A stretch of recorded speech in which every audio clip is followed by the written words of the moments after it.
अलमारी हो या दिल, जगह बनानी पड़ती है। देखो, तुमने अपनी ही बेटी रिया की आदतें बिगाड़ रखी हैं। उसकी सारी जिद्दें पूरी कर देते हो, लेकिन कभी सोचा है जब रिया की शादी होगी तो वह नए घर में कैसे एडजस्ट कर पाएगी? क्योंकि ज़रूरी तो नहीं है कि जैसा हम चाहते हैं वैसा रिया को ससुराल मिले। इसलिए उसकी सभी जिद को आप पूरा मत किया करो। जो चीज़ें ज़रूरत की हों वही ला कर दिया करो, ताकि उसे थोड़ी सी समझ आए। बिमला जी ने अपने पति श्याम से कहा, अरे बिमला, चिंता मत कर। देख, मैंने अपनी बेटी का रिश्ता ऐसे ही परिवार में ढूंढा है जो उसकी हर जिद को पूरा करेंगे, उसे रानी बनाकर रखेंगे। और सुन, कल रिया को लड़के वाले देखने आ रहे हैं, तो उनकी खातिरदारी में कोई कमी नहीं रहनी चाहिए। श्याम जी ने खुश होते हुए कहा, लेकिन बिमला जी को चिंता थी, क्योंकि वो जानती थी बेटियों को नए घर में एडजस्ट करना ही पड़ता है। मायके जैसी मौज ससुराल में बिल्कुल नहीं मिलती, बल्कि इच्छाओं पर पाबंदी लगानी पड़ती है। अगले दिन रिया को लड़के वाले देखने आ गए। दोनों पक्षों के बीच बातचीत हुई और रिश्ता तय हो गया। चट मंगनी और पट ब्याह वाला मुहूर्त भी निकल गया। शादी की तैयारियां जोर शोर से होने लगीं। रिया ने अपनी ही पसंद के गहने और साड़ियां खरीदी। रिया को ससुराल वालों ने लहंगा पसंद करने के लिए और दुकान पर साथ ले गए, ताकि रिया अपनी पसंद का लहंगा खरीद सके। लेकिन साथ सुभद्रा ने दुकान के रेट के अनुसार लहंगे बताने के लिए कहा। उस रेट में रिया को कोई भी लहंगा पसंद नहीं आया। रिया ने सबसे महंगा लहंगा पसंद किया, जिसकी कीमत थी 80,000 रुपये।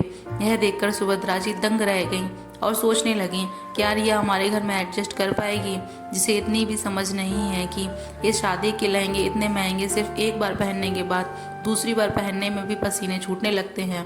ज़्यादा महंगा लहंगा खरीदने का मतलब पैसा वेस्ट करना है। लेकिन सुभद्रा जी रिया की पसंद के आगे कुछ बोल नहीं पाई। ऐसे ही ज्वेलरी खरीदने गई, तब भी उसने डायमंड का सेट पसंद किया, जो कि शायद सुभद्रा जी को ठीक नहीं लगा। ऐसे तो ये रिया बहू हमारा दिवाला निकाल लेगी। सुभद्रा जी कुछ नहीं बोली। जो सामान रिया को पसंद आया वो ही लिया। रिया और आकाश की शादी हो गई। रिया की पहली रसोई थी। मिक्सी में वो कुछ पीसने लगी तो जरा सा मिक्सी का बटन टूट गया, तो रिया ने आकाश को फ़ोन कर दिया कि नई मिक्सी ले आना। आकाश नई मिक्सी ले आया, मतलब खराब हुई चीज़ों को सही कराने का काम नहीं था। यह देखकर सुभद्रा जी को गुस्सा तो आता था, लेकिन कुछ कहती नहीं थी। सुभद्रा जी ने सोचा कि रिया को समझाना होगा कि नए घर में कैसे एडजस्ट करते हैं। एक दिन रिया अपना सामान अलमारी में जमाने लगी, लेकिन ये क्या, अलमारी तो उसके ही सामान से भर गई। उसने अपने पति आकाश से कहा, सुनो आकाश, देखो अलमारी सारी भर गई, अब और सामान कहाँ पे रखूं? ऐसा करना, तुम एक अलमारी और खरीद लेना, ताकि सामान अच्छे से रख सकूं। आकाश ने कहा, यार घर में इतनी अलमारी हैं, उनमें रख लो, सामान बेवजह खर्चे क्यों? बस आकाश ने इतना ही कहा कि रिया को गुस्सा आ गया और बोली कि अगर अलमारी लाने की बात मेरे पापा से कहती तो वो झट से ला देते। तुम रहने दो, मैं अपने पापा से ही बोल दूंगी, रिया ने कहा। सुभद्रा जी ने यह बात सुन ली।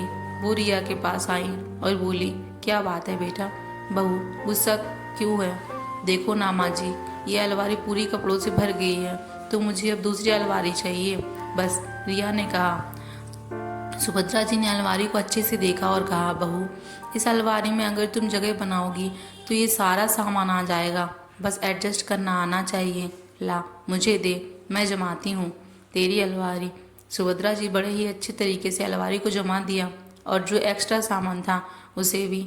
यह देखकर रिया हैरान हो गई। उसने कहा, ये क्या, सारा सामान एक ही अलमारी में आ गया? पर कैसे? बहू, अलमारी हो या दिल, जगह हमें खुद बनानी पड़ती है। दिल में जगह अच्छे व्यवहार से बनती है और अलमारी में सुव्यवस्थित ढंग से सामान को रखने से बनती है। जैसे पुरानी चीज़ों को सुधार कर वो फिर से नई बन जाती हैं, वैसे ही हमें भी अपनी पुरानी आदतों में सुधार करके नई आदत को अपना लेना चाहिए। मतलब घर नया हो, लेकिन एडजस्ट करना आना चाहिए। रिया को सुभद्रा जी की बातें समझ आ गई थी। अब रिया किसी भी तरह की बेफालतू जिद नहीं करती थी, बल्कि अब पैसों की अहमियत भी समझने लगी थी।